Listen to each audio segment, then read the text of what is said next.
आखिरी घंटे के ढेर सारे बड़े सवाल हैं और सबसे बड़ा सवाल है तो क्या बाजार में युद्ध का दर खत्म हो चुका है? ये सबसे बड़ा सवाल है जो आपको जानना समझना जरूरी है। बराबर नेहा जी?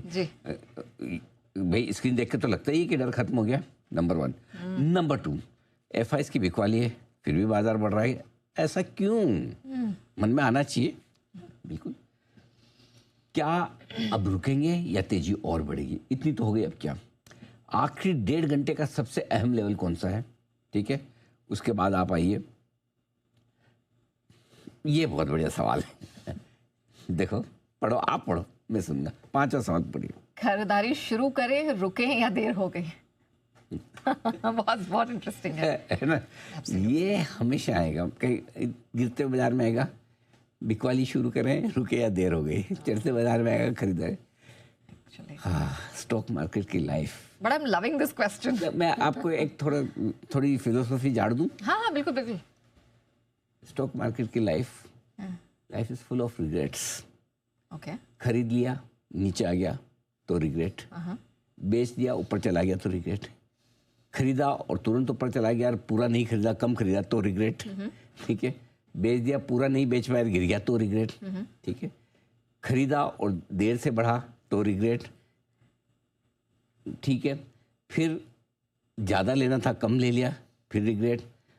मतलब आपको कहीं न कहीं मार्केट है ना, रिग्रेट पे रिग्रेट देगा। और हर किसी ने एक कंडीशन एक्सपीरियंस की है। हाँ, सबने, मतलब मैक्सिमम लोगों ने सारी की होगी। हाँ, लेकिन कई बार क्या है कि बहुत कम आपकी लाइफ में ऐसे मौके होंगे जिस समय आपको कभी रिग्रेट ना हो स्टॉक मार्केट में, कि हाँ यार ये मेरा ट्रेड एकदम परफेक्ट है, या ये मेरा इन्वेस्टमेंट परफेक्ट है, एंट्री भी ठीक हुई, एग्जिट भी ठीक हुई, कोई कंप्लेन नहीं, नो कंप्लेन वाला मार्केट कभी होता नहीं है।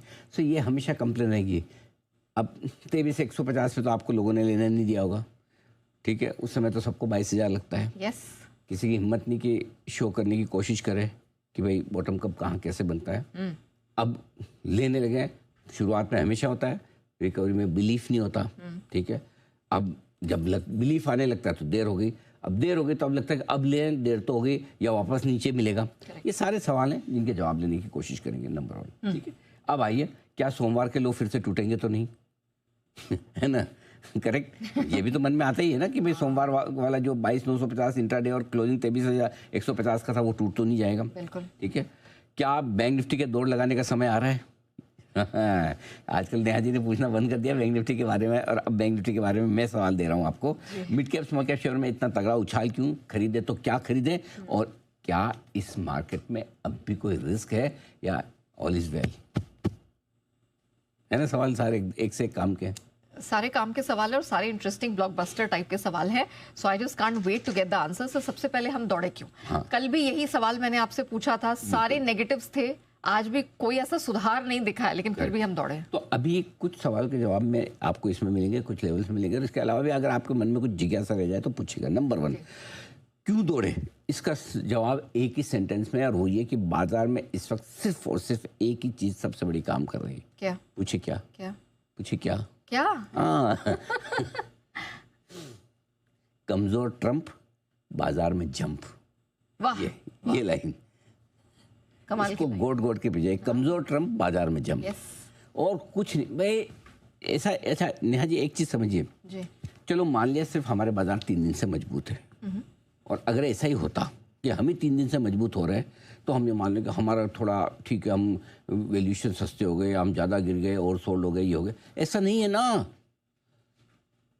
एशिया देखिए हमसे ज़्यादा मजबूत, यूरोप देखिए अच्छा चल रहा है, डाउ फ्यूचर मजबूत। इसका मतलब सब दौड़ रहे हैं। तो फिर कुछ तो ग्लोबल रीजन है। ग्लोबल रीजन में बाकी रीजन ढूंढने जाओगे तो आपको कुछ मिलेगा नहीं, एक ही रीजन मिलेगा पिछले 2 दिनों से जिसको हमने पकड़ा है। कच्चा तेल मजबूत होने के बाद एक ही रीजन हमने पकड़ा है, जितना कमजोर दिखेंगे ट्रंप, उतना आएगा बाजार में जंप। वाह कर दीजिए। वाह, बहुत ही बेहतरीन। हाँ, युद्ध जारी है, और इसीलिए बाजार दौड़े अब भी कि कमजोर ट्रंप बाजार को पसंद आ रहा है। ठीक है। एक और बात जो और इंटरेस्टिंग, 18 दिन हो गया, आपको पता ही नहीं चला, धीमे धीमे युद्ध की आदत पड़ती हुई दिख रही है। आज 19वां दिन है। किसी चीज़ की आदत पड़ जाना बहुत खतरनाक है, फिर आपको उसको है ना टेकन फॉर ग्रांटेड कर लेते हैं। ये भी फिलोसफी वाली बात है, जरा गौर से सुनिएगा, समझिएगा, बात बहुत गहरी है। किसी चीज़ की आदत पड़ने लगती, फिर आप उसको टेकन फॉर ग्रांटेड लेने लगते हैं। ओके, क्रूड ज़्यादा नहीं गिरा, उसके बावजूद बाजार मजबूत है। Correct. एफआईज की बिकवाली चल रही है, उसके बावजूद बाजार मजबूत है। ट्रेडर्स की तेजी की पोजीशन कम भी हो गई है, ये भी एक रीजन है। तो ये सारे के सारे कारण हैं जिसकी वजह से बाजार मजबूत होते दिख रहे हैं। अब आप सोचेंगे क्रूड ज़्यादा नहीं गिरा फिर भी बाजार मजबूत क्यों? तो क्रूड नहीं गिरने के बावजूद इसलिए मजबूत है कि कहीं न कहीं ट्रम्प का कमज़ोर होना आगे पीछे बाजार को ये कॉन्फिडेंस दे रहा है कि क्रूड कमज़ोर हो जाएगा, इवेंचुअली हो जाएगा। उसके दो रीजन है, एक अमेरिका ने भी हॉर्मुज़ पर हमला किया, दूसरा ईरान सेलेक्टिवली लोग टैंकर्स जाने आने दे रहा है, तीसरा ये कि अगर बढ़ना होता इन सब के में तो क्रूड और जोर से बढ़ जाता। पहला टॉप $120 पे बनाया है, प्रिसाइजली 119.42 पे, दूसरा टॉप 106 107 पे बनाया है, अब उसको पार नहीं कर रहा। करेक्ट। सो इसलिए लोगों को लग रहा है कि क्रूड में शायद अब नई तेजी बनने में टाइम लगेगा। एफआईज की बिकवाली है, फिर क्यों बढ़ रहे हैं? क्योंकि घरेलू फंड उससे ज़्यादा खरीद रहे हैं। और तीसरा है कि हल्के हो गए बाजार, ट्रेडर्स की पोजीशन कम हो गई, एफआईज की खुद की पोजीशन देखो ना 10% के नीचे आई गई थी। तो इसलिए ये सारे कारण हैं जिसकी वजह से हम बढ़ रहे हैं। मतलब अब रिस्क फ्री हो गया मार्केट? कभी भी नहीं, never ever, never say never. ये कभी ना बोले कि रिस्क फ्री होता ही नहीं। रिस्क फ्री किसी के लिए नहीं होता, न तेजी के लिए होता न मंदी के लिए होता है। इस मार्केट में सबसे पहली चीज ये है, अगर जैसे आप इन्वेस्ट करते हैं और कुछ मिले न मिले आपको दुनिया भर की रिस्क आ जाती है। सही बात है ना। मैं कई बार बोलता हूँ कि जब तक आदमी मार्केट में पैसा नहीं लगाए तब तक उसको चिंता इसी बात की रहती है, बच्चे घर पे टाइम से आ रहे कि नहीं आ रहे, पढ़ाई कर रहे कि नहीं कर रहे, घर का राशन बराबर चल रहा है, बजट क्या है क्या नहीं है, छोटी छोटी चीज़ों में लाइफ में उलझा रहता है। और जैसे मार्केट में पैसा लगाए उसकी सोच इतनी बड़ी हो जाती है, ट्रम्प गलत कर रहा है, सही कर रहा है, इजराइल को क्या करना चाहिए, ईरान का आक्रमण कैसा है, कच्चे तेल को लेकर सरकार की एलपीजी पे क्या पॉलिसी होनी चाहिए, मोदी जी को क्या करना है, अचानक से पूरी दुनिया का ज्ञान आ जाता है हमारे में। और सब बड़ी बड़ी बातें, छोटी बातें भूल जाते हैं, घर में क्या चल रहा है, बच्चे पढ़ रहे नहीं पढ़ रहे। तब स्टॉक मार्केट से ये बड़ा फायदा है इन्वेस्ट करने का।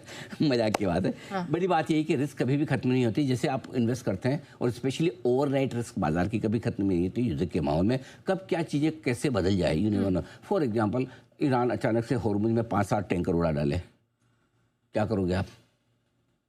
कोई 2-3 गल्फ के देशों में कहीं और रिफाइनरी पे हमले कर डाले, क्या कर लोगे आप? न्यूक्लियर की धमकी दे दे, क्या कर लोगे आप?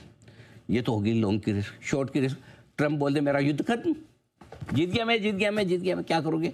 कल सीधा ऊपर ईरान बोल दे हम बातचीत कर, आओ ईरान, और ईरान भी बोल दे यूएस आओ बैठते बात करते हैं। करेंगे नहीं करेंगे, कब होगी सक्सेसफुल? युद्ध खत्म, ऊपर खुलेंगे। सो दोनों तरफ की रिस्क है। तो युद्ध के समय में जब तक समझौता नहीं हो जाता, ओवरनाइट रिस्क दोनों की रहती है। नंबर 1, कच्चा तेल, मेक नो मिस्टेक, कच्चा तेल अभी भी 100 के ऊपर है, आ नहीं रहा नीचे, बढ़ नहीं रहा लेकिन घट भी नहीं रहा। ठीक है। तीसरा, एफआईज की बिकवाली कम हुई है कल 4000 करोड़ की, लेकिन ऐसा नहीं कि लेना शुरू कर दिया। बिना एफआईज के खरीदे भी आप यहाँ तक आए हैं, तो कहने के लिए कह सकते कॉलर ऊंची कर सकते हैं कि घरेलू फंड है, बराबर है इसलिए आ रहे हैं, लेकिन इसका मतलब ये नहीं कि वो बेच नहीं रहे। ठीक है। फंसी हुई पोजीशन चूंकि निकल चुकी है लोगों की ऊपरी लेवल से, इसलिए मार्केट हल्के हो गए, लेकिन फिर भी बची हुई है, सारी तो नहीं हुई। जैसे ऊपर आएंगे किसी अच्छे लेवल पे आएंगे, जिसको बेचना वो बेचेगा भी। True, correct. ये सारे कारण है, इसलिए रिस्क है नेहा जी, रिस्क खत्म नहीं हुई बिल्कुल। ठीक है। देखो मैं गलत नहीं बोलूंगा, जो है वो है। देखो Absolutely. रिस्क है तो है, उसमें क्या है, ऐसा एकदम चौड़े होके चलने का कोई मतलब नहीं है। जहाँ नीचे में डर नहीं लगना चाहिए वहाँ नहीं लगा, ऊपर में डर लगना चाहिए तो लगना भी चाहिए, सीधी सी बात है। 26,200 26,400 पे हम अकेले थे, बेचो, बिल्कुल बोला। और 23,000 23,200 300 पे अकेले हम थे लेने के लिए, तो वो तो करना ही पड़ेगा, और कोई इलाज नहीं है। जहाँ आपको दोनों तरफ आना ही चाहिए। आइए अब आगे। बिल्कुल, लेकिन उससे पहले मैं एक बार दर्शकों को याद दिला दूं कि निफ्टी की रिकवरी को सबसे पहले हमने पकड़ा था, और जिन लेवल से आपको रिकमेंडेशन दी, न सिर्फ आज बल्कि कल भी, अब देखिए वहीं से घूमता हुआ बाजार दिखा है, और उसी स्ट्रेंथ को, उसी मोमेंटम को आज भी इसने कंटिन्यू किया है।